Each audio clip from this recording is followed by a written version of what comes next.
want to present to you Taco, the legendary. And I say legendary now. See, because some people just don't see the vision, but I am gifted. I have intuition when I listen musically to something that is beyond measure. When I'm able to look at an artist and be able to see the pedigree and the work that they put in and the lyrical ability and the appreciation for the culture.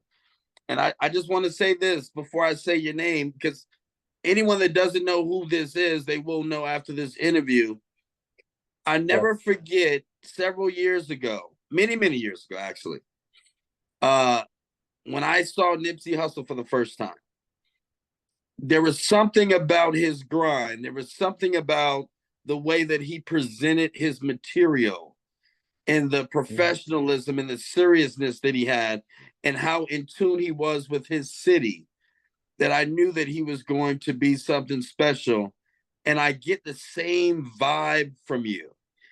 So without further ado, I want to say what's happening. We got Taco on the Mental Margarita Show from Chi-Town, Chi-Town's finest. How you feeling? Yes, sir. Yes, sir. Yes, sir. I'm proud to be here, man. All right, we shaking and baking, ladies and gentlemen. I want to present to you a legend, in my opinion. And the reason why I say legend is because you're able when you're able to see things, and I do have a gift of this. And I'll tell you a quick story. There was a story where 2009, 2010, I don't know what year it was, but there was a guy named Nipsey Hussle. And I used to watch his grind. I watched how he moved. I watched everything about him, how connected he was to the city, his music, the lyrics that he was saying. And I knew that he was going to be something special. Rest in peace to Nip. But when I get a chance to look at how you moved over the years, the albums that you have put out, and just the way that you've carried yourself to be in this position that you're in now, I think is absolutely phenomenal. And I see the same DNA. I see the same thing. So it's a pleasure to have Taco from Chicago on the Mental Margarita Show. How you feeling? Yes, sir. I feel great, man. I feel great. I appreciate you reaching out to me and getting me on the show, man. Man, and you know what? It's amazing. It's amazing. And you just been running around the city, I heard. I mean, you're hustling, you're grinding. You got a big show coming up. Yeah, I do. May the 24th, I got a show at Reggie's, at the spot called Reggie's, here in Chicago. It's gonna be a dope show. It's gonna be crazy, bro. I done sold out my last like 20-something shows here in Chicago, at all the major venues. You know what I'm saying? So it's gonna be one to remember. It's my birthday concert, so it's gonna be crazy, bro. It's gonna be a dope show for sure. What an unbelievable thing from 7 years ago, and now here you see how far that you have come. You've came. You're grinding. You're moving. You're getting to the next level. I think it's absolutely phenomenal. How does that make you feel? Pretty good, man. Especially seeing where I came from. I remember my first show. I had 4 people show up, and it was heartbreaking, bro. You know what I'm saying? You grinding, you out here trying to I'm telling you. And and you see 4 people, you like, man, what? Like, maybe this ain't something I should be doing. You know what I'm saying? And so that's pretty much where I was at with it. But I just say, you know what? I'm gonna stay the course. I'm gonna keep grinding, and maybe 4 might turn into 8, maybe 8 might turn into 16. You know what I'm saying? And I just kept building from that, because I knew in my heart, once people saw me or heard me, I got them locked. You know what I'm saying? So that was pretty much my thing. If I get the ears and the eyes, I got you. And so once I got those 8, it went from 8 to 16, from 16 to 24, and it just kept building upon that. Exactly. And so here we are today. Went from 4 people coming to a show to now every show is sold out in the city. You know what I mean? And so now I've been moving worldwide now. Pretty much doing tours, touring the world, and just building this thing, man, all over the world now. So. And you know what? When we talk about building, we also want to talk about the foundation Leclerc courts goes through right off the gate. You know, Right. we're dealt with a very bad hand. You know, as soon as we sit at the table, but you are finding inspiration. You're finding inspiration from guys like J. Cole and T.I. and Meek Mill, all these different people, and Yeah. so you're gravitating into the music. Now, what was it? What was it? Or tell me the day that all of a sudden you're looking at the basketball and you're saying, "Oh, let me just put this down for a second. I really want to do this music thing." Honestly, I've always wanted to do music. I grew up in a household with my grandparents and my cousins, and we used to play this. We used to play Apollo. Like if you can sing or you can rap and you good, we gonna let you know. If you're not, we gonna yank you away. Like we gonna yank you away with my grandmother's cane. You know what I'm saying? So it was pretty much it was pretty much just growing up in that environment that made me want to do music. But since I was so good at basketball, like everybody in my family pushed me towards playing basketball. All along, I wanted to do music, but of course, I took advantage of basketball because I was able to get a scholarship. You know, I was able to graduate college with the scholarship. You know what I'm saying? Wow. But deep down inside, I really wanted to play. I really wanted to do music. You know, so I was telling them along the way, like, look, I love basketball. I've been doing this, you know, since I grew up, like growing up doing this. And now I'm at the age where I'm able to make my own decisions now. And I just want to let y'all know that I want to put the basketball down. You know what I'm saying? So it was kind of hard, you know, because my family was so used to, they wanted me to go to the NBA. They wanted me to keep playing overseas. And I was just like, look, this ain't something I want to do in my life. You know what I'm saying? This ain't something I want to do every day. You know what I'm saying? So I told them, sat down with everybody. They was upset, but now that they see I made the right decision, you know, I'm having success with the music. And so now they see that, okay, this is something that he passionately loves, and so they knew I was gonna put my all into it. You know what I mean? So here we are. And you know, it's a good thing because it's almost like, you know, I think I heard Devin Haney say this, you know, after he lost his fight, that Yeah, God is the perfect planner, and that stuck with me. And it's like God was the perfect planner for you because you learned a lot of discipline, you know, playing yeah, sport. You learn exactly, conditioning. You learn certain things that you need in this music industry in order to exactly. keep on going through some of the BS that you got to deal with and all the adversity. And then you found your truth. Let's talk about the truth mixtape. Yeah, the Truth mixtape, man, was pretty much my introduction to music. You know what I'm saying? I wanted you to feel like you know me without even knowing me. So you can hear this album and you could just feel like you know me just off the bat. I got a million people that hit me up and say, bro, I heard the Truth album and I feel like I know you. Like these are fans I never even met a day in my life. I feel Wow. like I know you. I feel the connection. And so that was my whole thing with making that project. I really wanted people to feel like they know me on another level without even actually meeting me in person. You know what I mean? And so that's what I did. It garnered a lot of views. It got Over popular. You know what I'm 60,000 views.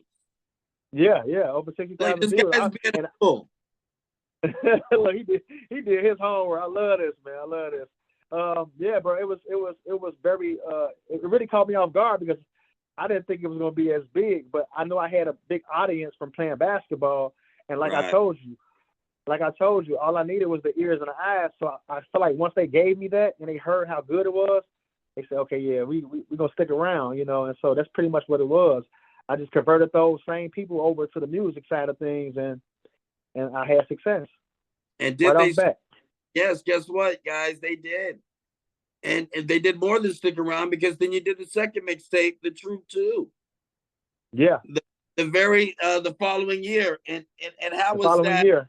and how was that different than, you know, the first installment as far as your growth as an artist? I feel like on the Truth too, I really found my sound. I really figured it out. Like I knew what the people wanted from me. Right. I knew what angles to hit. I just pretty much knew going in like how I wanted to rap, how I wanted to sound, and things Yeah. like that. It was pretty much the growth of seeing what the people expected from me and what the people wanted from me, you know, as an artist. And I just pretty much I just gave them what they wanted, bro. I stayed real, stayed true to me, my sound, and what I wanted to do, and I also just looked out for them. And Okay, they want to know more about me. Okay, let me give them more. So here's the truth too. Here's the truth about me and my life, my family, everything. I just put it all on the line. It didn't matter how personal it was. I put it all on the line. I talked about things about me and my father's relationship. I even talked about me and my mother's relationship and how not having a father affected me with her. And you Right. know what I'm saying? So Yeah, true. and her falling victim to drugs and how I felt about her falling victim to drugs, how we overcame all of this. I talked about essentially everything in this album, in these two albums. And so it just brought my fans closer to me as an artist and as a person, you know. You know, and one thing that I love, and this is with all the great artists that I know, Yeah, of that have done it, is to be vulnerable and to show all sides of you and to be authentic. And I think that's something that you've done. You're very vulnerable. You're very who you are. You have a lot of integrity, because you know a yeah, lot of people from the outside, they like to critique artists and things of that nature, but they don't yeah, sometimes jump in our shoes, right, and understand that we're putting all of our skeletons out there. You know, it's a yeah, total thing, yeah, and yeah, you do a good job of that. And so from that, now mixtape one, mixtape two, now you're thinking about, okay, I want to create a body of work. So you decide to do that. You do a body of work, and it's a hot winter. I mean, what's going on? yeah, yeah. How Winter was, man, was a classic, man. I This love the by name. this time, yeah, it was a classic, brother. By this time, I really figured it out. You know what I'm saying? Like, of course, on the Truth 2, I was figuring out my sound. I found my sound. So now I'm really locked into my sound for this Hot Winter album. I really know exactly what I'm doing. You know what I'm saying? I'm not new to this no more. You know what I'm saying? So it's ridiculous. I'm able to talk about, like you said, I was able to be vulnerable. I was able to talk about the good side of things, which is the hot, and I was able to talk about the cold side of things, which is the good. You Which know, I is was good. able to give you both, Yeah. the both of, the best of both worlds. You know what I'm saying? So, because a lot of people think that when they see artists have success, they think it's like overnight. And I want, so within that album, I'm letting them know, like, okay, this thing ain't happening overnight. I had to go through this. I had to go through that. So you see the good part and you see the bad part as well. You know what I'm saying? Right. So I give them both sides of things. And you Yep. did get both sides of things. And then, you know, from then you're doing the EP, Never Doubt Me, you know, Yeah. because that's part of that's part of the the, the growth of it, right? Because you go from Yeah. trying to find your sound, now you found your sound, and now that Yeah. you're getting success, and then I guess there comes this part where it seems like it could be stagnant, or is it Yeah. going to all the way to the top? And now you're like, wait a Yeah. minute, don't doubt me now. No doubt. Exactly. Exactly. This wasn't a Yeah. fluke. It's not a fluke. And so what I did was with that EP, Never Doubt Me, I pretty much dug into. I can do different sounds. I could do everything. Like don't put me in a box, because I never want to be associated with, oh, he a hip hop head. He just do hip hop. You know what I'm Right, saying? So I didn't want to be put in no boxes. And so I say, you know what? Never Doubt Me. And so I brought out some different sounds. You might hear reggae records. You might right. hear a song where I'm talking about. You know what I'm saying? So it was pretty much a balance of everything. I just wanted to give a balance of everything. And so when people ask me like, what's your genre, or what you were feeling, I got something for you. And so that was just my way of showing that, you know what I'm saying, with the Never Doubt Me. Don't doubt me. And you know what? I think that connects to the people, because I mean, us as human beings, you know, like we always talk black, white, this, that, but I mean, you know, us as human beings, hello, we are that. Yeah, We have different emotions, yeah, and you know, sometimes I want to listen to some Sade. Sometimes I want to listen to, or sometimes you just want to express yourself differently as an artist, and yeah. there's so many artists that are scared to do that. What would be your piece of advice for a new coming artist that's watching this, to say, hey, look, you don't have to be in that box? Right. I always say I live by and go by be you. You know what I'm saying? Don't just be you. Whatever, it don't even have to be music. It could be anything in life. You have to remain yourself. You know what I'm saying? You can't try to be somebody else. Like I see a lot of artists, they try to, or whatever the sound of today, they just try to mimic that sound. And so essentially what you get is this artist sounds exactly how this artist sounds. You know what I'm Right. saying? And so Right. you gotta dig deep and find your own sound, and just dig deep, man. And just keep practicing, stay in the booth. You know what I'm saying? That's all I did. I stayed in the booth. I figured I out, like out of all these artists I listened to, how I wanted to sound, what I wanted to do with music. You know what I'm saying? And so that's pretty much what I did along the time. So I just say stay consistent and trying to build your own sound and not try to sound like the next artist. You know what I'm saying? and I love what you just said there because I don't think I've heard anybody really say this. Practice in the Yeah, booth. I mean, like you have yeah, to work your craft, yeah, you know, and the more that you do it, the more you start discovering certain things that's going to make you pop. And speaking of yeah, pop, you know, when you're looking at Chicago, you're looking at Chi-Town now, all of a sudden things are really, really just doing its thing, right? You guys are getting yeah. the main stage. So what you're saying had to be really important. And how were you able to differentiate yourself from that sound in Chicago that the rest of the world is hearing this thinking, okay, that's the Chicago sound now. Exactly. Um, just by going right, man. They went left, I went right, and I just don't want to talk about a lot of the stuff that's being talked about. I feel like we were praising the drill, and we seeing our family members and friends die from the violence that we're promoting. You know what I'm saying? And I ain't trying to get super political when it comes to music because I feel like you should be able to have fun with a lot of different records and talk about a lot of different things. But Chicago was pretty much getting based Yeah. of drill. You know what I'm saying? So we were under this umbrella of drill. So now y'all setting this precedence that is pretty much that's all we talk about. That's all we do here. And I just wanted to do something different. I just wanted to be different. I didn't want to be like the next artist. I didn't want to talk about something that I felt like you can't be on a radio station saying stop the violence, stop the violence, stop the violence, and then 2 seconds later you playing a violent song. You know what I'm Right. saying? So Hey, it's like it, what? Like it makes it just no didn't make sense. sense. It just made no sense to me. And so I just say, you know what? Let me be different. Let's talk about why this is going on in the hood. Right. Let's try to see how we could change what's going on in the hood. And let's talk about some other good things that's going on in the hood. It ain't all bad, you know what I mean? So I Right. just dug deeper I just felt like I just dug deeper, you know what I'm saying?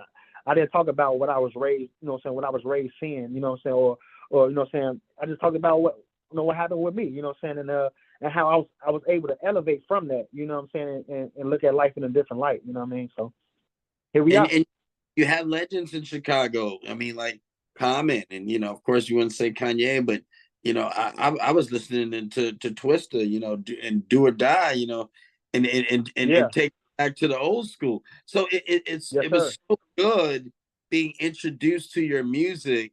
It kind of remind me when I was in Atlanta, and at the time, Atlanta had Jermaine Dupri had a certain sound going on, and then all of a Yeah, sudden, you know, I'm originally from Miami, so it was bass music, it was all this, and then yeah, all of a sudden there was Outkast, and I was like, whoa! yeah. And the Way stuff different they were sound. talking about was like, wow! Yeah, And exactly. I vibe with you, and I think that that's why you have a spark, and you're selling out all these shows. Now Yeah, let's talk about your joint album. Let's give your boy a shout out, GS, because that was a yeah, master. GS. Yeah, definitely, man. Shout out to GS.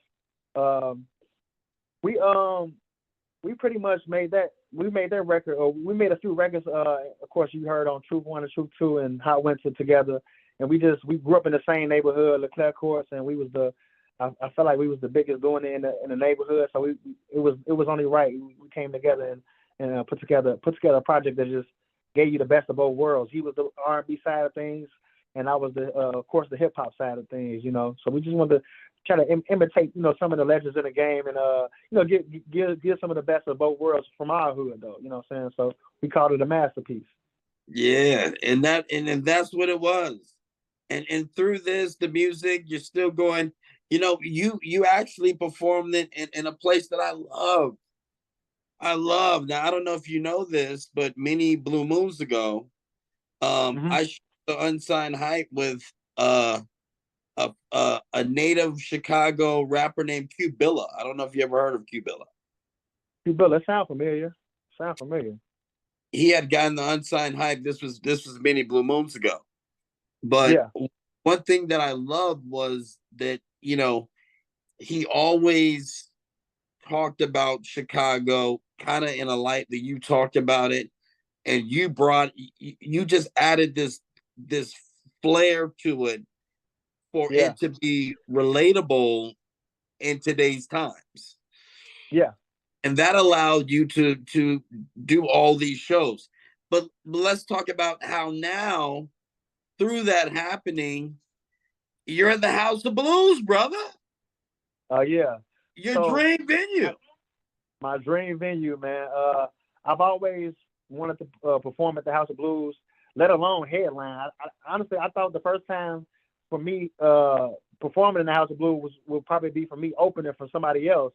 And so once I was selling out all these venues over the years, I get a message, I get an email from the House of Blues, and I'm like, you know how you get these emails from different labels and different places, and you could tell it's like a fake email, you know what I'm saying? So me going in looking, I'm like, this ain't real, I'm thinking it wasn't real, but I remember that I had been selling out these shows in Chicago, over it had been years by that time, and so once the Chicago Tribune and the Chicago Sun-Times caught wind of what I was doing, they was like, man, this young kid is selling out shows on Mondays, Tuesday, Wednesday nights, and these venues are not even getting traffic on those days. They're not even used to getting traffic on those days. And so all these owners was like, well, we love this kid. And so they just kept pushing my name out there to different venue owners. And so it got so big, it got to the point where House of Blues picked me up, and they said, man, we're going to reach out to him and see if we can book him here.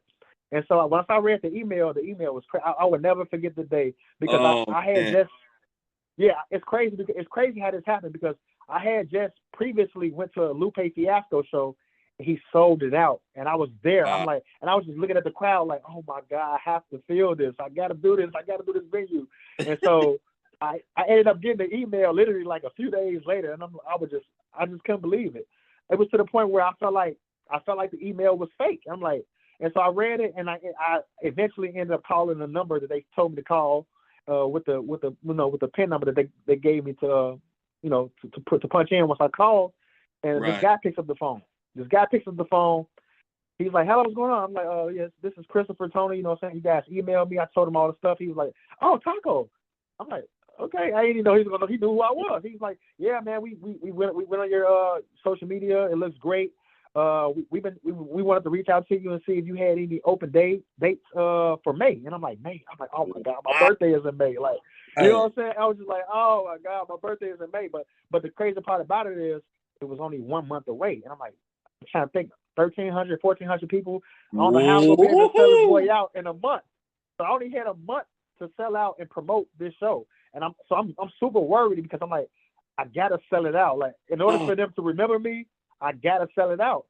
And so, pretty much, I'll just get to the point. He said, man, bro. He said, bro, I know you only got a month.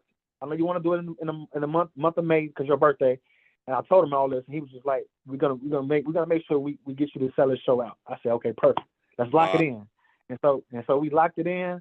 And a month. I'll fast forward a month later.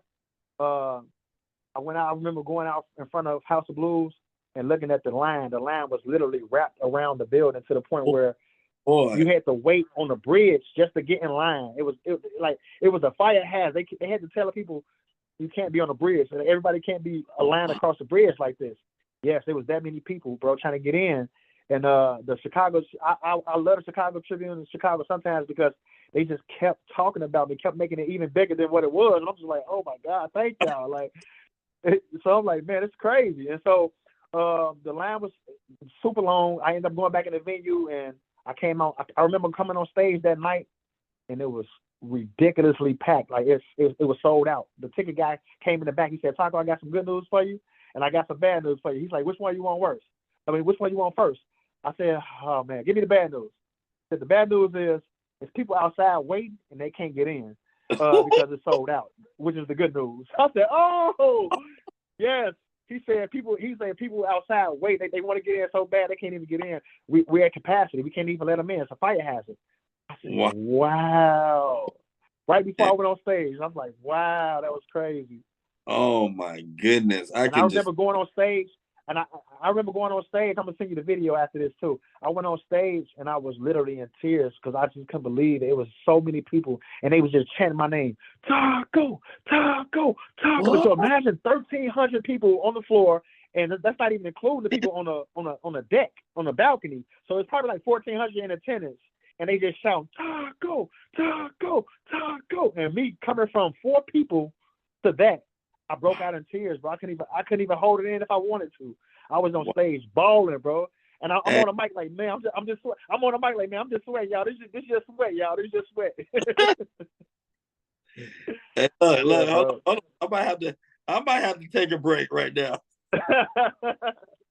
Yeah, man, it was crazy, bro. Man, that is something else, brother. Yeah, wow. Man. That's phenomenal, man. That is absolutely phenomenal. And you know what? Another video that you did that I really enjoyed, and I think I might have lost my thought, was Subterranean. Been there before. Oh yeah, I did Sub T. Yeah, that's a legendary venue. That's a legendary venue. That's legendary, man. So you've been all around now.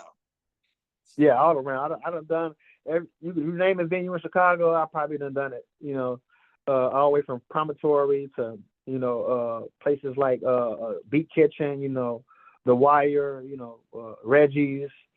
I mean, like I said, you name it, I probably done it already. You know? Look, you even did Summers of George boat. Yeah, Summers of George. They booked me to perform on a boat. I couldn't believe it. I said, "Wait, a boat? I'll take it. I'll take it." Man, I said, "This is crazy. This thing is getting big, man. Once you book me for a boat, this thing is getting outrageous." That's what I'm saying. Taco on the boat. Yeah. So what you got going on now? Because I know that everybody wants to know. I know that you got the concert coming up. Do you have a new album you're working on? Is there a new single? I do. I actually got a lot coming out. I was supposed to drop my project, my not album, I'll just say a mixtape. I was supposed to drop this project on the first of the year. Right. I wasn't able to do it. It's called Bright Lights. I wasn't able to drop it on the first of the year. I ended up pushing the date back, and I still don't even have a date for it. But it was a lot of the stuff I had to get done with the album. As far as like the beats, I had to make sure the samples were clear and stuff, things like that. It's just a lot of stuff I wanted to make sure it was right. And I said, you know what? Let me not even drop this album without making sure these things are clear, because I don't want them to come later on and snatch it down. And so I got that fixed. And so right now I'm just figuring out the date on when I want to actually drop this project. And it's called Bright Lights. So please be on the lookout for my project called Bright Lights. It's gonna be an amazing project. As far as singles, I got Mistakes. I just dropped a month ago, and I'm about to drop another single called Talk My Ish. I don't know if I can cuss on here, but yeah, it's called Talk My Ish. Huh? Now you said it right. Talk My Ish. Yeah, Talk My Ish. And it's going to be available on all platforms. I'm looking towards May 16th, which is my actual birth date. Okay, cool. So I'm looking to drop it on my birthday for sure.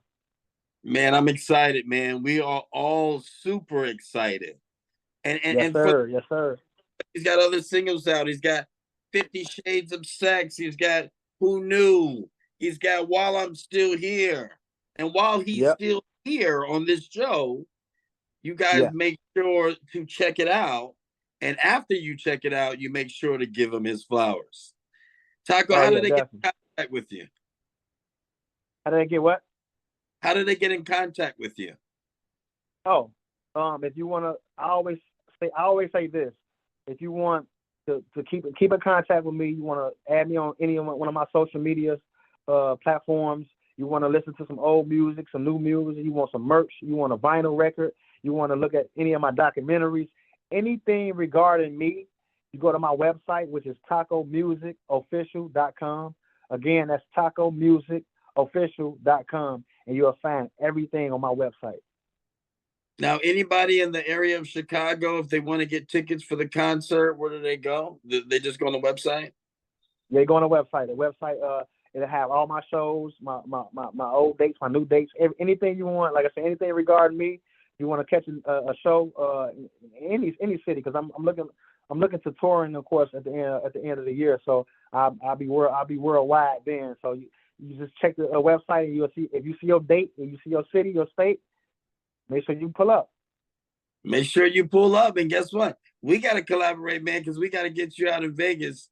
That's definitely got to be a date on the Bright Lights tour for sure. Definitely. I got to get to Vegas, man. I got to get to Vegas. A lot of people don't even know. Well, I guess I can tell you off the air.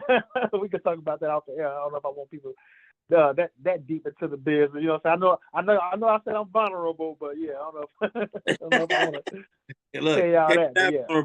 That'll be later. We'll save that for the book. Taco, exactly. I want to thank you, man. I want to thank you so much, brother. It's such a pleasure to finally meet you. And we definitely got to meet in person, man. We got good energy, good vibes, and you're just phenomenal. I love all your songs. I love your music, and I love the lyrics. I love your style. So keep continuing doing that, my brother. And I'll see you real soon, man.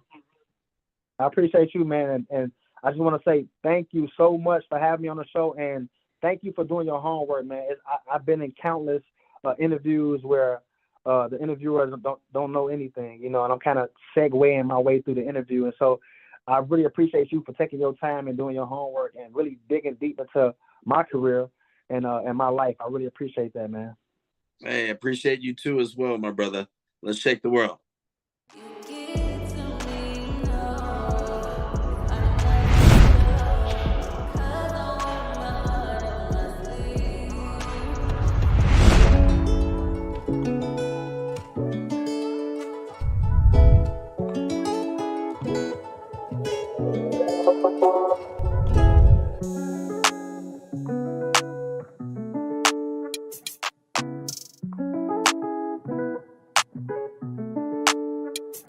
You get to me, you know, it's hard not to show, 'cause I wear my heart on my sleeve.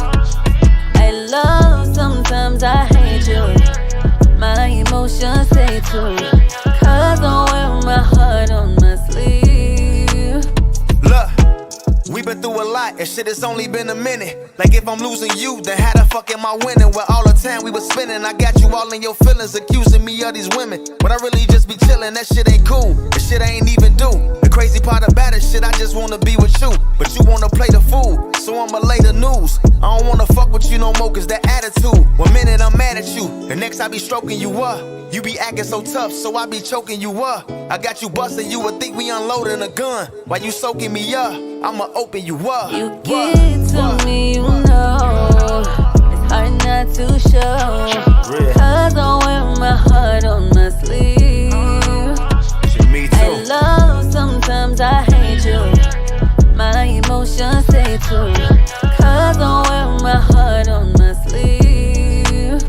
Look, you be tripping just 'cause I ain't send a wake up text. You wanna get into it just to have some makeup sex, and I ain't with all that. Like why we gotta be into it, going back and forth every day, like what the fuck is we doing? That shit ain't right, be spoiling my appetite. Then you send a text saying, babe, can I spend the night? And if I say no, you already know we finna fight. So I'ma say yeah, so wear that lingerie for the night, up under the candlelight.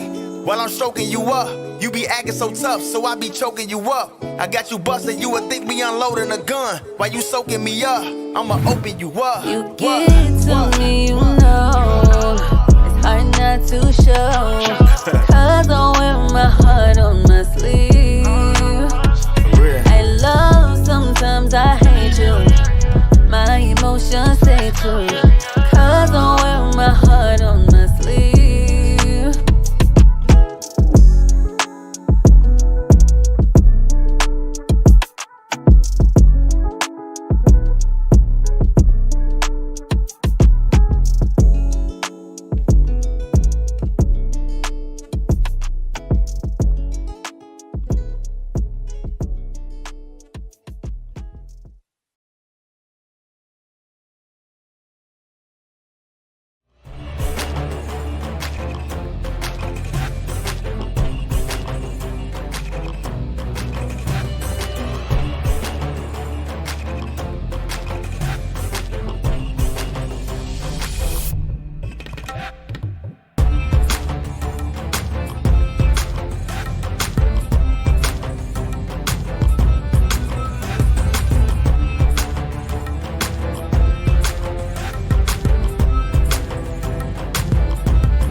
Well, that's a pleasure. I mean, we got a media personality here. We got a blogger, cultural advocate, Yes. all those wonderful things. And also the co-host of the ever so popular The God Show. Yes. We had a really big year. So thanks for having me. I'm trying to tell you. So born and raised in Harlem. Yes. Born and raised in Harlem, went up to school in upstate New York, so real true New Yorker. Just came to Atlanta about 10 years ago, I think on the first mix about my 10-year anniversary. So half and half now. So I like to say I'm a peach from Harlem now. And so Harlem, I mean, it being so rich in culture with music and fashion and all that stuff, how has Harlem shaped you to who you are right now? Well, growing up as a teenager, we always thought we were celebrities in Harlem. Like, we recorded our own fake reality shows and used to put it on YouTube. And a lot of people I grew up with actually went on to be stars, like Tiana Taylor, A$AP Rocky, amongst a few, A$AP Ferg. So those are all people that we literally used to have sleepovers and party, and we all went to Sweet 16s together. So we always knew we were bound for greatness. Like, we always thought we were celebrities and stars in the center of the universe from little. So we always had big personalities. Being in Harlem, you really had to have character to stand out. You really had to stand your ground. You had to know what you wanted. And it really built my character. When I left Harlem and went to college, that was a culture shock for me because I wasn't used to civil living. I can imagine. Yeah, when you come from the hood, you're kind of taught to fight to survive, and you got to be the biggest person up in the room in order to kind of get respect. So I'm the only child, I'm the only grandchild, so I didn't have siblings and cousins and people. So I grew up like, what is going on? And my mom, I just came from a really small family. So then when my mom was an inside person and I was an outside person. And recently she gave me my flowers for that. It was like, you had the courage to do things that I never had. She always told me, like, stay low, stay under the radar. You don't need to be the center of attention. I'm like, girl, I am the attention. I always had this personality. And my mother always was scared for school art. So I want to be at all the festivals. I want to be at all the concerts. And I want to talk to people about the trending topics that's going on in our culture at the time. And that may seem a little bit more gossipy. So that's why I was like, let me do something different with this. And I also we always see those things like, can the Black community stop having a 50-50 debate? Can we stop putting each other having gender war? So I just wanted to have conversations that were funner, lighter, make people think a little bit more, maybe question what they're really feeling, and look at things in a different perspective. So I love doing culture conversations when I'm out there with the people, and then red carpet to a whole different ball game. So you really learn how to talk to people in different environments. So I'm thankful for both platforms. Yeah, and you know what? Not only should you be thankful, you should be fully aware that you're so versatile. That's such a blessing. Thank you. Everybody's able to work all those different formats, and you're able to do that. And by doing that, I think that you've deserved the title as media baddie. Tell me, Thank you so much. Yeah, I definitely and I don't mean baddie just by looks. I mean by personality, environment, my want to create a sisterhood within media for Black women. So when I say media baddie, I call my followers baddie gang, and I always want to let the girls know they have a friend in me. I like to believe I'm a girl's girl, and I don't gatekeep anything anybody wants to know. Anytime they need help, I'm like, ask me. If I know, I'll give you the information. If I don't, I'll find out for you. So I really just want to be building those bridges amongst females in this industry and let them know, we tend to think, especially in the community, there's only room for one Black person at the table. And that's because that's the reality of the situation. Usually you're just the Black person there to be the entertainment or the funny character, a personality hire, for lack of a better word. So I want to let them know that we have more than just looks and personality. I do have a degree in journalism. I started my master's in early childhood education. So like you said, and I could talk from everything from politics down to Amber Rose and Offset. So what do you want to do? So I do appreciate being acknowledged for the diversity that I bring. Now, do you think that a lot of your experience also came because you were blogging for iHeartRadio and people like Angie Martinez and stuff like that? I mean, what did you learn through that whole process as well? Um, one of the biggest lessons I learned is, so there's two big things I could take away from my experience at Power 105 and iHeart in my earlier part of my career. If you mess up the first time, don't let that deter you, because that was one of the biggest things for me. When I came in and I started working at the Breakfast Club, I was like, "Hey, I got the story for you," and they were like, "We covered that already," and I was like, "Oh, I'm never saying that."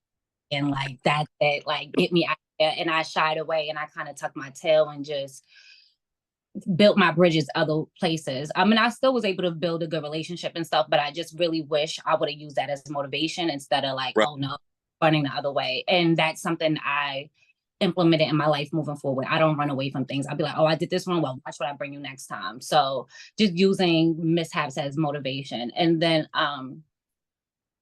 the world's not your friend. This is a business, and you need to treat it as such and be prepared for it. I was there when we made the switch from, there was a personality named Cherry Martinez on air, and we switched from Cherry Martinez to Angie Martinez. So watching that transition happen, and it was a big thing for New York radio. Her coming from Hot 97 over to 105 was a big thing. So I was kind of part of history. So really thankful to be able to be in the building during that time. Networking, know what you want to say. Don't, like, people always say, oh, if you had the chance to be in the room with your favorite celebrity, what would you say to them? And people usually say something dumb or ask a dumb question. And it's like, you really want to know, if you had 20 seconds to say something to, if Kanye or something is your person, you want to know exactly what you would say. If not what you would say, how it would benefit you. Right. Make sure that you're asking that's long term and not short. So just having confidence, knowing what you want to go, and having the eye to see the future. You know what? I love that. I really do. That's very touching. And what also is touching is knowing that you care about financial literacy. Yes, I work really closely with the guys over at Earn Your Leisure. I love everything they're doing over there. Oh, Um, yes. yeah, we got to speak at Invest Fest this year, and we got to interview Jason Lee, who is kind of one of the biggest bloggers out right now.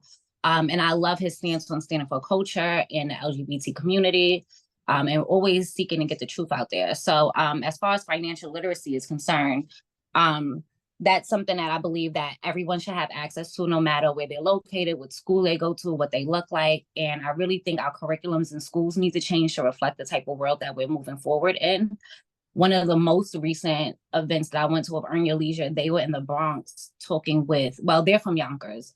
So I think it was more Yonkers, Bronx based, and they were talking to teachers for free, having a seminar about how to use ChatGPT to help their students, how to make a curriculum more effective for kids, how to be more effective teachers. And I love that they don't just talk it, they're actually providing the resources.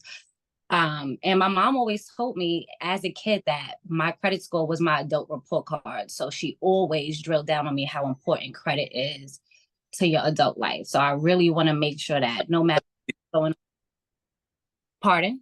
That's deep right there. Yeah, she hit it on, she hit it on the head. Like that was all I needed to know. That's how you'll be judged as an adult, pretty much. And it made sense. And I was glad that I had my mom who was able to instill that in me. And now I can make sure that I give people little tips and make sure that if I can't help them, I give them to the right resources. And I just want to combat some of the negative things that people have to say about like these financial conferences and things like that. Like it's all about what you make of it. Just even like Revolt World or Earn Your Leisure with Invest Fest or Essence Festival. All of those things are, you have to know what you're walking in there with your goal. If your goal is to network with 100 people and get 100 business cards and get 1,000 new followers, then you need to make sure you're doing that. Don't go in there and be like, oh, I expected to walk out knowing how to make $1 million. You can do that, but you need to make sure you make the right connections, you listen to the right things, attend the right seminars. So I do think that that's something big in the Black community. And like I said, one day I hope to open my own community center, and I would love to have financial literacy be a part of that. You know what? Knowledge is so powerful. Agreed. And I love the fact that you're so open to share your vulnerabilities. And because I think a lot of people, you know, and not just our people, just people in the world, right? I mean, like we go through a financial problem and you feel embarrassed, you don't want to seek the help. And it's okay to mess up and find a way to get out of a situation. Yeah, I think that was one of the biggest reasons why Harlem is being gentrified right now. Black people just didn't speak to each other when the properties were being taken over. Like, we got tricked. They were like, hey, we're going to renovate the building. We'll put you up in the Bronx for a few months and then you could come back. They didn't tell you that you're going to have to pay that renovated price. Now, Right. if other people would have warned other people, like, hey, this is what they're doing when you leave, and when you come back, this is what's going to happen, people could have negotiated better. They would have never left. They could have, you got a fair buyout. But because people were embarrassed and did not talk to each other, Harlem is 90% others. Yeah. So I just came back from Harlem yesterday and just looking at the disparities from East Harlem versus West Harlem, where mostly white and Asian people are living now, seeing how all the resources are going to one part of Harlem. And just seeing all of our culture being taken out of it. I grew up in a place where we had Lennox Lounge and all type of the cotton clubs and things like that. And we don't even have, I think there's only one place that still is really doing live jazz, and that's at the bottom of right boost. I think it's called Grenny's. So it's just sad to see our culture being stripped away, but they love to enjoy it in the summer times when we have the block parties and we're doing a live jazz outside. But then they call the police when we have basketball tournaments because the music is too loud. That's also a part of our culture. You can't pick and choose which part of our culture you want to enjoy. So And exploited at the same time, right? yeah, it's really weird to watch. Right. So for me, it's like, when do black boys go from he's so cute to he's dangerous? Like, what age does that happen? Right. I remember watching when white people were first coming to Harlem, all of them had little adopted black kids. Where are all those adopted black kids at? I really want to know where those black kids are at. I don't see them with black teenagers. I don't see them with black adolescents. I don't see, like, where did everybody go? So but that's another conversation for another day. But I do think that we do need to communicate with each other. And I think that that's something that my generation is learning. Millennials, we tend to overshare a little bit. And I like that we're learning from each other. You don't have to go through something to actually learn from it. Learn from other people's mistakes. And do your own research too. Don't take everything at face value. If you see something, like I seen something on TikTok one time that made me and my mom do our will over and our trust, and make sure that, like, when my house gets passed down to me, we avoid taxes on it. Like, so I seen something, I was like, hold on, this looks like it might mean something, and we did the research and it was actually right. So share information, learn from it, and do your research. Yeah, you definitely got to. And you're hearing it from the great Tamara Smith. Yeah. Now, Tamara, you interview, you have so many wonderful interviews. What are three of your most memorable ones that you feel that really just made you feel like, wow, you know what? I'm really doing this. Well, interviewing Dame Dash recently was really big, especially being from Harlem. That was a And great job you guys did. thank you. Just watching him in all his glory and going on this kind of tour where he's launching American New and going into the second half of his life. I'm really enjoy watching him not care and really be free and saying what he wants to say and doing what he wants to do. I really enjoyed interviewing Master P as well. He was funny, just sharing stories about his family. And it's because my other favorite interview was a lady named Wendy Day, just because she's so big in the music industry and one of the female powerhouses. The reason why Master P did the interview with us, because he was mad at something Wendy Day had said.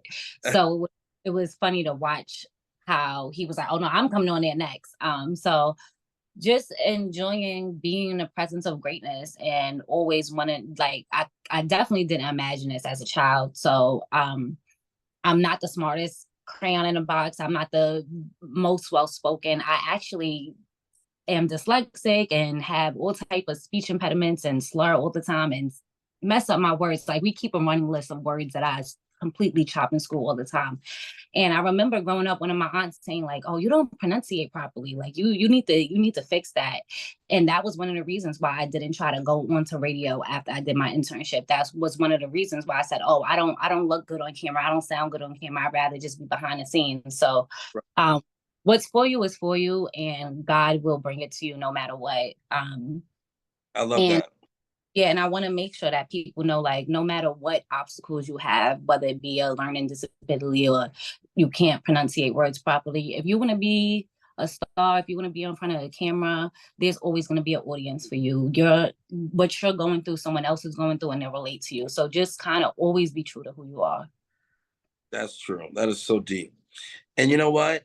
I think that I'm being true to who I am by telling you I am so excited to have you on the Mental Margarita Show. Thank you. I'm really glad to be here. Like I said, I love that name. I think that mental health is really important. We're coming out of the holidays where we got seasonal depression going on. We're literally in a recession, and people are still trying to make holidays happen for their children and family. So check on your friends. And it's hard because most people are going to say they're okay, but you know, if they're not okay. And it's also hard dealing with people who say they're not okay, because sometimes you don't even know what to say to people when they say they're not okay. Sometimes they just want someone to be there and listen. You don't always have to speak. You don't have to give advice. Sometimes an ear and a hug or just sitting in a room silently with someone is enough. It really is. And now, is there any projects that are upcoming that you're working on that the audience needs to know about?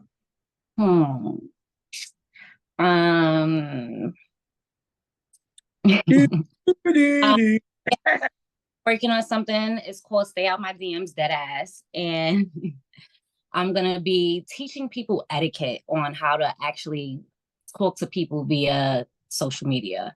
I think that we're on a space where I think the next generation is really not meeting people. Like, I used to meet people on the trains going to school, and now these kids are half virtual and only talk like that. So social media is a big meeting place. So I really want people to use social media properly, stop saying crazy stuff in people's DMs, learn some etiquette, figure out how to talk to one another. So that's my next project. And how do they follow you, Tamara? All right, so my @name is a girl from Harlem on all social medias. My YouTube is Everything Tamara. Also, I think you could search the @name a girl from Harlem on there, but subscribe on that. Check me out on TikTok, YouTube, Facebook, all of that. I'm everywhere. It's an absolute pleasure once again. Ladies and gentlemen, Tamara Smith is in the building, and I'm sure she's got a lot of things to do. It's a pleasure having you once again. Thank you. I appreciate you.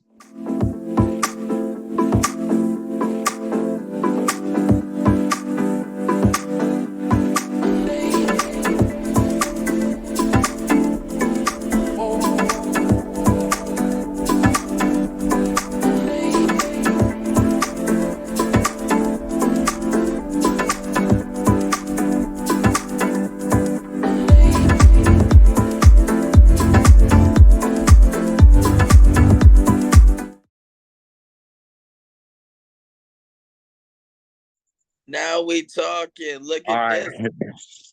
I got the man in the building, Stephen Coda, aka Murder 623623 MB. Yeah, that's What's up, brother? Man, I'm out here living, man. Look, man, I'm out here enjoying life. It's freedom. Look, it's beautiful. There you go. That's Phoenix, Arizona, right there. Come on, West side, right here. You know what I'm saying? Out here making music, and it's going good. Yeah, Maryville, West Phoenix. So tell me about this now. Maryville, West Phoenix. A lot of people never even heard of this area. So tell us about that, and how was it you being born there and raised there? How was that like? It was good, man. Maryville, Arizona. It's in the west part of Phoenix, Arizona. It starts about 27th Avenue and ends. It's a boundary. It goes like this up 99th over there to like 101st Avenue. So when people will find out, they're gonna know. From about 27th Avenue to about 91st, 107th Avenue is the border. From about Camelback down to McDowell, that whole little section, it's like a narrow little strip of West Phoenix. That's Maryville, Arizona. Wow. And growing up, it was good, man. My mom, she did a good job, man. I love my mama. Hi, mama. This is to you. Hey, this Mom. is for you. You know what I'm saying? Yeah.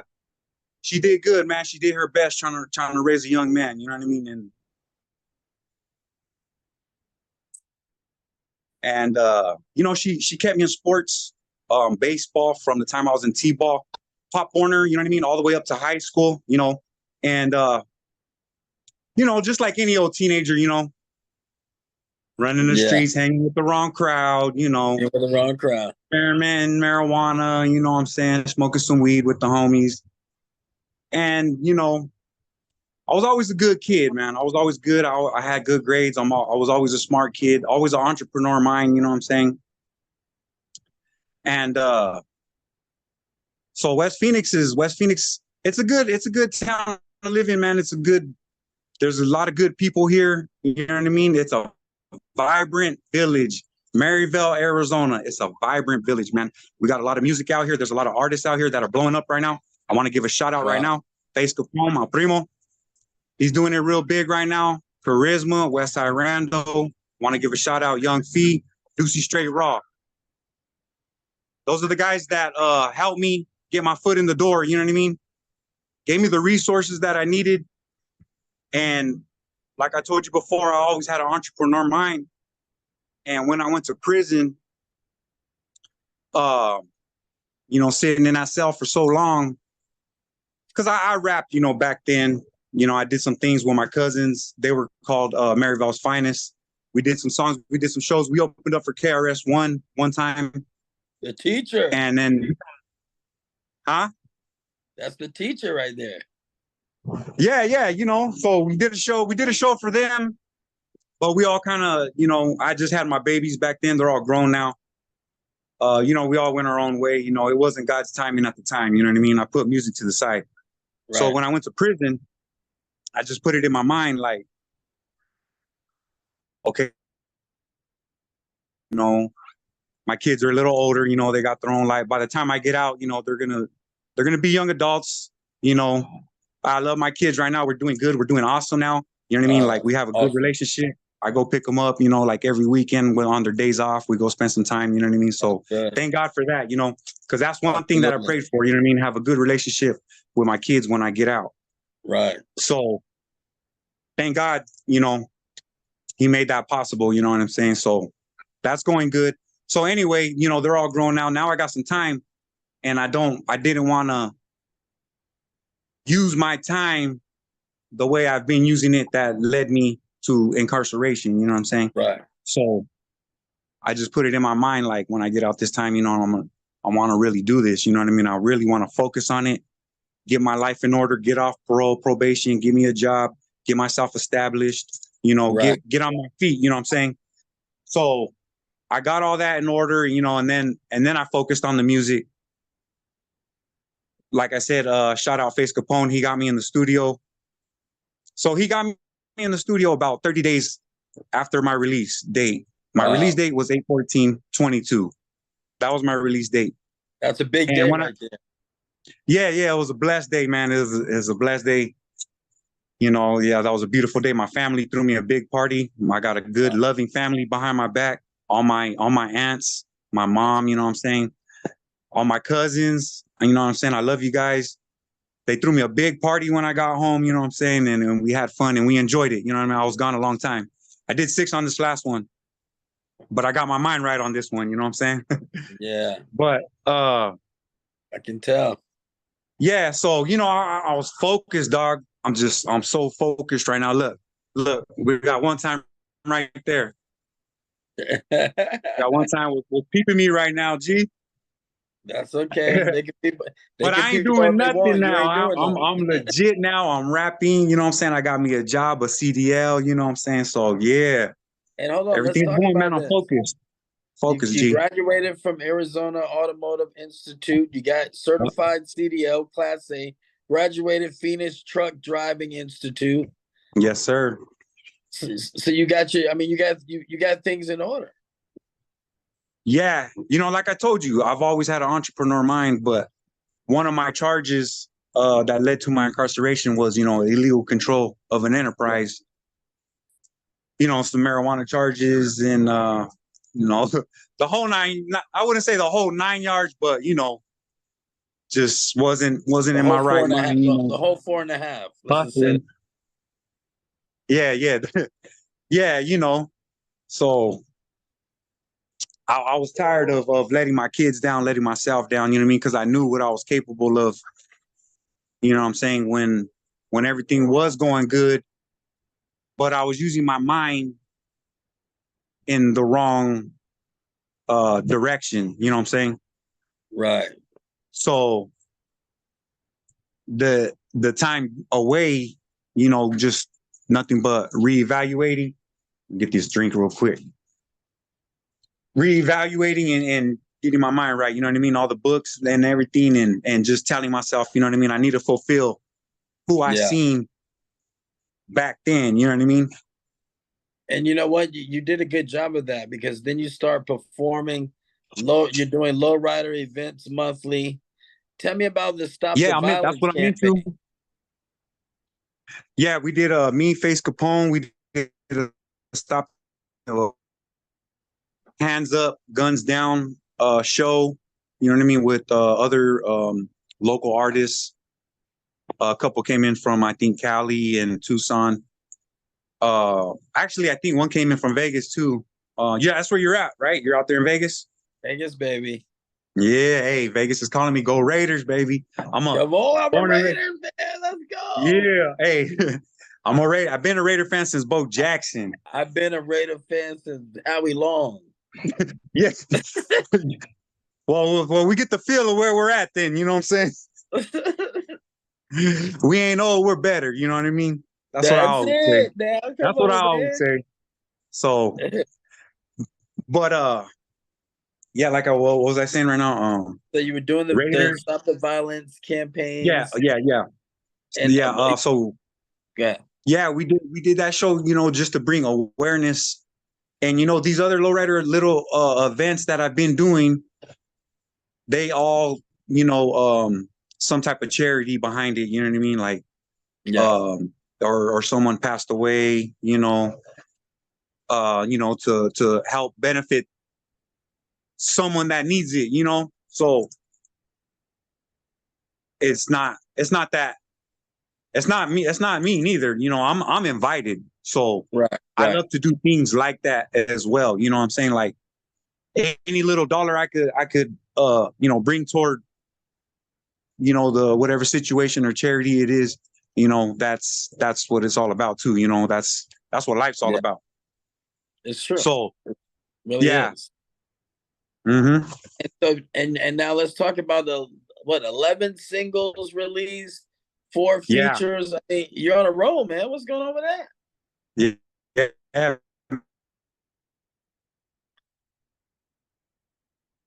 Went out Cinco de Mayo of 23, and that was Hit Me on My Line. That was my first song. Hit Me on My Line. And but I didn't want to just put something out there, you know what I mean? Like I had to go to whoever was really, known for putting stuff out, I just didn't want to go, how how they do it, we're going to be at the studio, but it ain't really a studio, you know what I'm saying? Like I want to go to a studio, and I'm a firm believer in I'm a firm believer in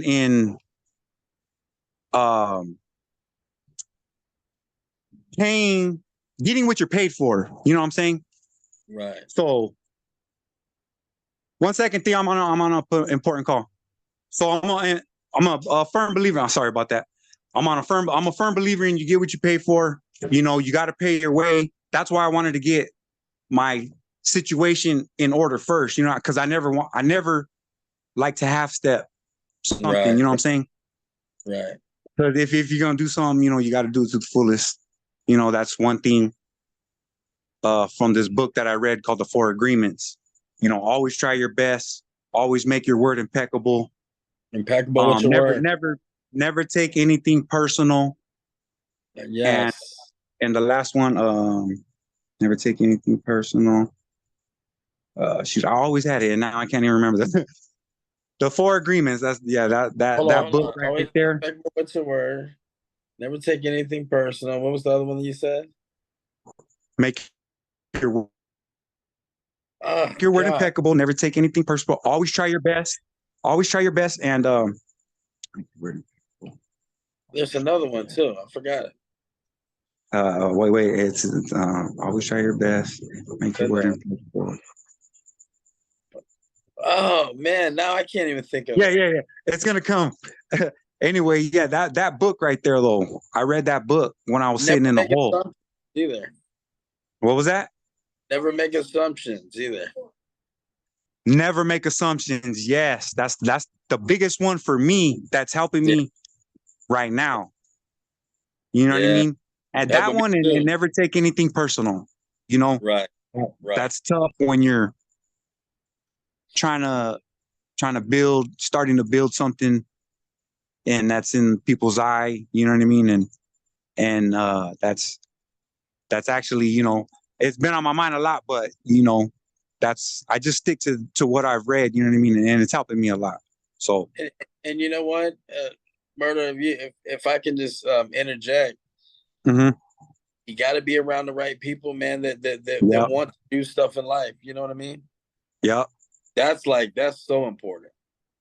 And that's one thing that I've learned too from being locked up too is sitting back and observing your surroundings first. And your situation first. So when I stepped into the game, it's another undercover right there. Yeah. So I don't know, but they can watch all they want. So you know what I mean? I'm cool. I'm good now. You know what I mean? So it's like now it's funny. You know what I mean? Because I used to watch them back before I got locked up. Like they would watch me and I would watch them. Just how I'm doing. Hey, this is crazy right here, bro. This is so crazy. I'm telling you, it is. It is crazy. So crazy right now, bro. So anyway, look at this. You're on the Mental Margarita show right now. Man, hey. You ain't up to anything but nothing but success, man. I didn't even I like so I watched a couple shows, you know what I mean, just to get the feel, you know what I mean? I'm like, okay, I wasn't really prepared. This is kind of short notice for me. So like, that's why I wanted to go, somewhere else and do it, but I didn't even have time. Like I got off of work, you know what I mean? I love this. I love went to the shop, you know what I mean? And I was just right now, man. I'm in Maryville. What's up? Yeah, you right here. You right here in the Maryville block, baby. You know what I mean? You right here with Murder 623, right here in Maryville, Phoenix, Arizona, baby. Look. And it's beautiful out here, man. Life is good if you make it. You know what I mean? Paradise is in your mind. You know what I'm saying? And I'm actually writing a book right now. What is the book called The Paradise, about this dude that goes to prison. Yep, about this dude that goes to prison, but he makes it his paradise. You know what I mean? Like it's a dope book. You know what I mean?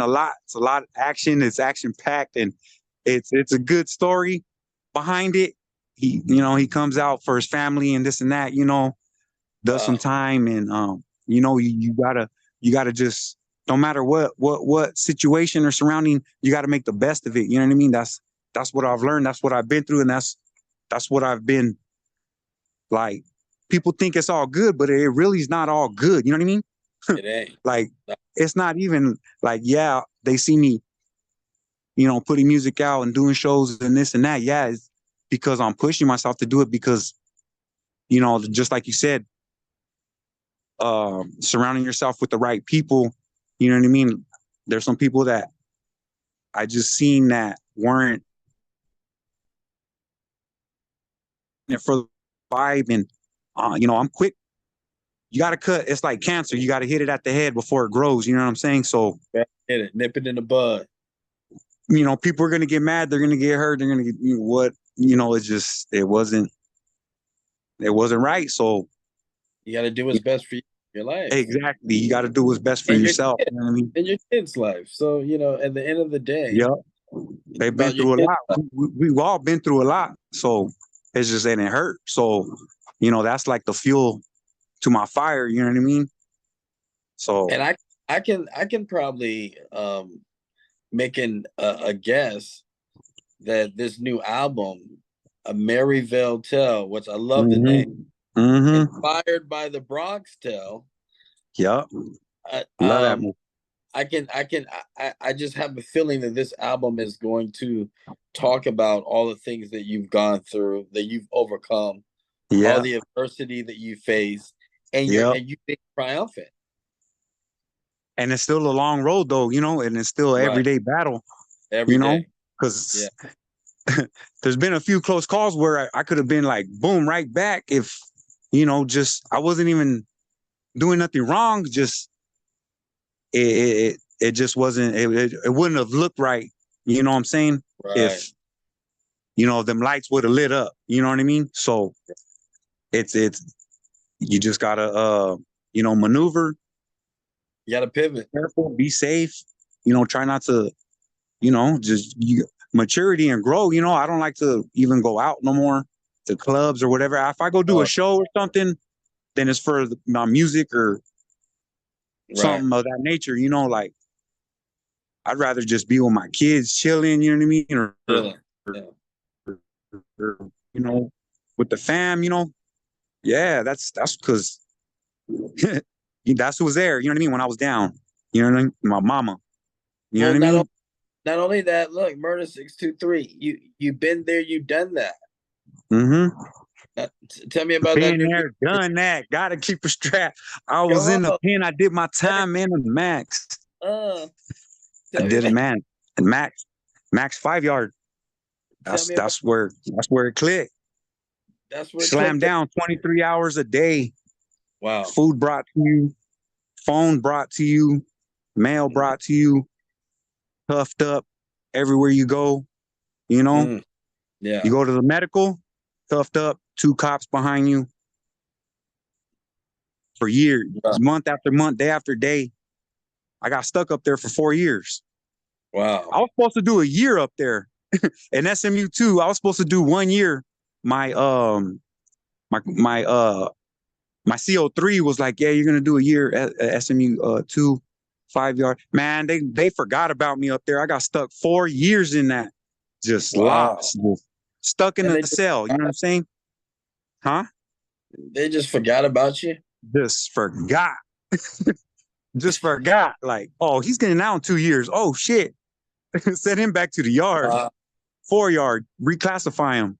Like man, like I thought I was supposed to be here 1 year, and it was rough. But you got to get acquainted. Like I said, you got to put it in your mind. Like paradise is it's all in your mind, no matter where you're at. You could be in the darkest, blackest hole, But That's if deep. your mind is free, it can't stop you.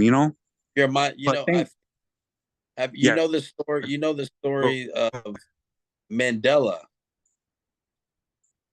Mandela. Yeah, I mean, remember he was locked up for a very long time. So the story of Mandela, when you were talking about paradise being in your mind, he had to have that in his mind because he was in jail for all that time and he was fighting for a good cause and he was in there for the wrong reasons.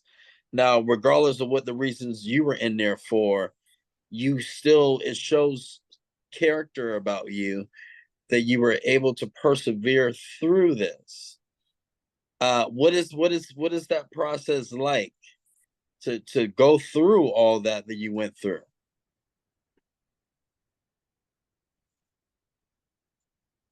It hurt.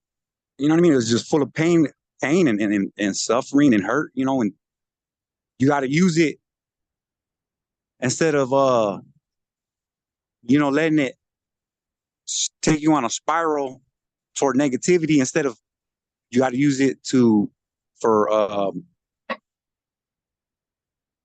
be successful instead of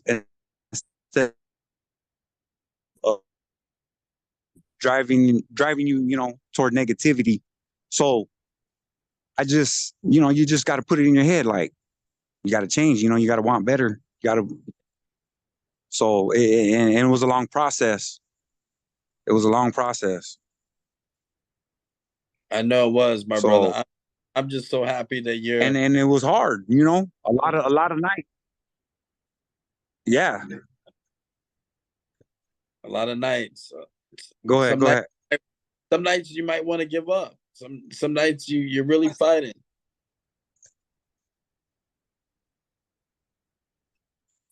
That's something, man. That's something. I'm proud of you, man. Yeah, man. Thank you. Yeah, like I said, man, it was short timing. You know what I mean? Like, I wanted to, have it, set up. Nah, this was great. This was fantastic. And so when does the album drop?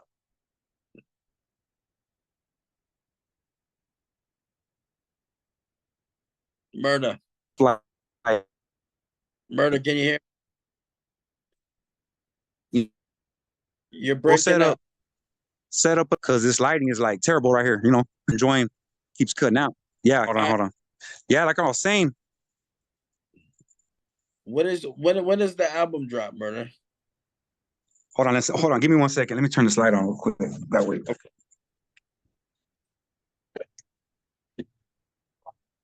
Man, that's crazy.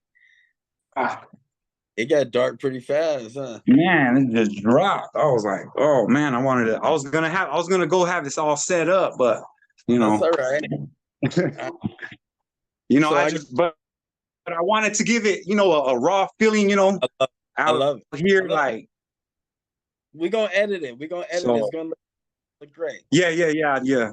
I feel you. So my last question to you is when is well, I got two questions. When does the album drop? It's in the works right now, man. Like I told you, it's gonna be at least a year because right now I'm just killing the singles. Right. But that album is in the works. So killing singles right now, shows, lowrider shows. Now, how did they get in contact with you? Just connections, just through homies. Lowriding's always been a passion of mine too. I had a couple El Caminos, two 1980 El Caminos, 1976 Chevy Monte Carlo, 1990 Cadillac Fleetwood Brougham, the Elegance, all on Dayton's, all on D's, hitting switches, and the 1990 Lincoln Continental. Got to make it hot. You gotta make it hot, man. You gotta make it hot. Gotta. That's what I'm talking about. And so yeah, now, man. How does the fans contact you now? The fans? Yeah, because you're about to have a lot of fans. How do they reach you? Oh, they can give Instagram, Murder623, MV, TikTok, Facebook, my Gmail. If they want to private parties right now, me, Face Capone, we're doing private parties. If they want to tap in, get us to perform at, I'm doing birthday parties, graduation parties, like, yeah, like, I love to perform, you know what I'm saying? So they, they like it. I like it. Love it. And look, I more than like it. I love it. Mm-hmm. Thank you so much for being on the Mental Margarita Show. Yeah, I appreciate you. Yeah, look, it's beautiful out here. This Maryvale, Phoenix. We're in Maryvale, baby. Yeah. Hey, I'm gonna tap in with you. We're gonna get it cracking again, though. We gotta collaborate. Yeah. We're gonna definitely get some in the work. So, we're out here moving and grooving. Talk about it. All right, I appreciate you guys. Murder623. All right, you take care now, my brother. Murder in the building. Got hoodlum. West good. Stepped off a 4-yard, now I'm on the boulevard. Now I ride with CNR. Made it high like a sauna. We some real gangsters reppin' Phoenix, Arizona, Maryvale. That's my block. Watch them cops on the corner. We carry Glocks and wrapped in blocks. Got the plug right on the border. I just hit them with my order. Maricopa, that's the county. You get killed for the wrong number. Chevrolet, they on Daytonas. I just put a 4 inside a soda. Represent for them gangsters all across Arizona. Throw your hood up if you ain't scared of the coroner or the grim. I toss the Draco to my killer, watch him spin. 12 homicides in 6 hours, here we go again. My clique, we chasing meal, shoot the Glock. I got skills hitting targets since I was the age of 12. Got this chopper in my hand, hold this wood like a branch. Busting shots at your feet, bah, bah. I can make you dance, now you feel my power. This the real murder block, music raining bullets like showers. My team's on the field and you riding benches. I'm a hood star and I'm famous in these trenches. Always motivate my gremlins, catch me throwing up the dub. I ain't even doing nothing, I'm just doing what I love. They wrote me off, counting me out. I just took off, now I'm checking my account. Hit the trap and then I bounce with an ounce. I'm just an OG, trying to have me some things. Loving my life, cause I'm winning in the game. Shaking this dice, and I'm breaking all these lanes. My caddies on spokes, and I'm shining switching lanes. I'm just an OG, trying to have me some things. Loving my life, cause I'm winning in the game. Shaking this dice, and I'm breaking all these lanes. My caddies on spokes, and I'm shining switching lanes. Front, back, side to side is how we riding when we sliding through that southwest side. There's no denying that we paper chasing after that green. We currency, so you know we keeps it ghetto. Good, a gangster and all that. Posted on the strip in Las Vegas, yeah, where my hoes at. Bumper checking up on these haters, making no fall back. We just some OIGs, trying to have a few things before we DIA. Money, Mac, and murder, big pistols and dope knots. Shot a pair up above to keep me from dirty cops. And these faulty ass haters that's wishing death on my name. Hoodlum of the West, we doing the damn thing. Put the muzzle to your cranium, pushing your whole brain to the right when we stepping and repping up on the fingers. You in danger when my hoodlums is ready and activated. Irritated off the handy, so smashing is obligated. West.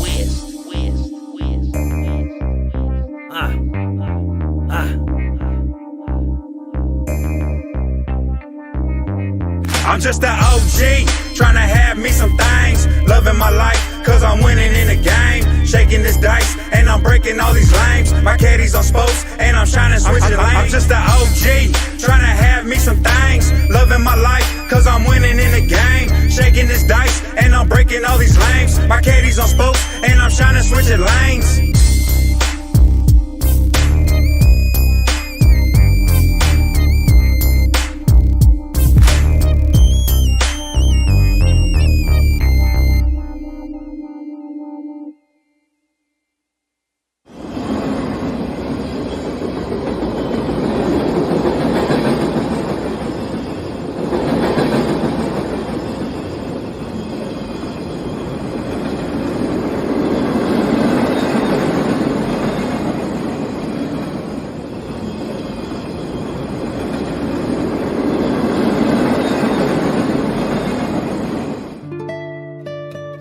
Do you and your honey love art? Then take a drive to the Goldwell Open Air Museum and enjoy this fantastic sculpture park, open 24 hours a day, 7 days a week.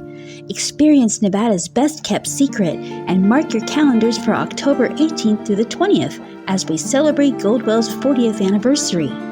We're located near the ghost town of Bryolite. For more information, visit goldwellmuseum.org.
Starstruck, here's a sprinkle of the stardust.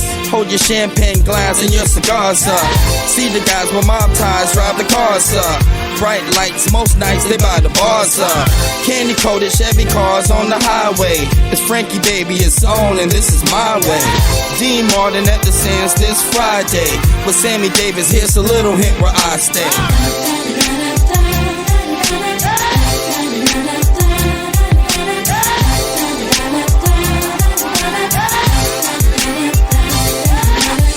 The city shines like Liberace's mansion. And you know Elvis had the whole city dancing. Showgirl silhouette steady prancing. Shout out to June, just the Copa Girls anthem. Legal gambling, yeah, that would tempt me. At Sin City, holy water couldn't cleanse me. And Wayne Newton had the crowd in a frenzy. Live at the Stardust, the seats never empty.